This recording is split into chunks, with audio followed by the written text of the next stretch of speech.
Imagine a world in which you see numbers and letters as colored, even though they're printed in black, in which music or voices trigger a swirl of moving colored shapes, in which words and names fill your mouth with unusual flavors. Jail tastes like cold, hard bacon, while Derek tastes like earwax. Welcome to synesthesia, the neurological phenomenon that couples two or more senses in 4% of the population. A synesthete might not only hear my voice, but also see it, taste it, or feel it as a physical touch. Sharing the same root with anesthesia, meaning no sensation, synesthesia means joined sensation. Having one type, such as colored hearing, gives you a 50% chance of having a second, third, or fourth type. 1 in 90 among us experience graphemes, the written elements of language like letters, numerals, and punctuation marks, as saturated with color. Some even have gender or personality. For Gail, 3 is athletic and sporty. 9 is a vain, elitist girl. By contrast, the sound units of language, or phonemes, trigger synesthetic tastes. For James, college tastes like sausage, as does message and similar words with the "ige" ending.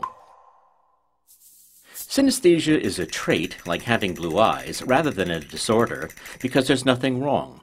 In fact, all the extra hooks endow synesthetes with superior memories. For example, a girl runs into someone she met long ago. Let's see, she had a green name. Deezer Green, Deborah, Darby, Dorothy, Denise. Yes, her name is Denise. Once established in childhood, pairings remain fixed for life. Synesthetes inherit a biological propensity for hyperconnecting brain neurons, but then must be exposed to cultural artifacts such as calendars, food names, and alphabets. The amazing thing is that a single nucleotide change in the sequence of one's DNA alters perception. In this way, synesthesia provides a path to understanding subjective differences, how two people can see the same thing differently. Take Sean, who prefers blue-tasting foods such as milk, oranges, and spinach. The gene heightens normally occurring connections between the taste area in his frontal lobe and the color area further back. But suppose in someone else that the gene acted in non-sensory areas. You'd then have the ability to link seemingly unrelated things, which is the definition of metaphor, seeing the similar in the dissimilar. Not surprisingly, synesthesia is more common in artists who excel at making metaphors, like novelist Vladimir Nabokov, painter David Hockney, and composers Billy Joel and Lady Gaga. But why do the rest of us non-synesthetes understand metaphors like sharp cheese or sweet person?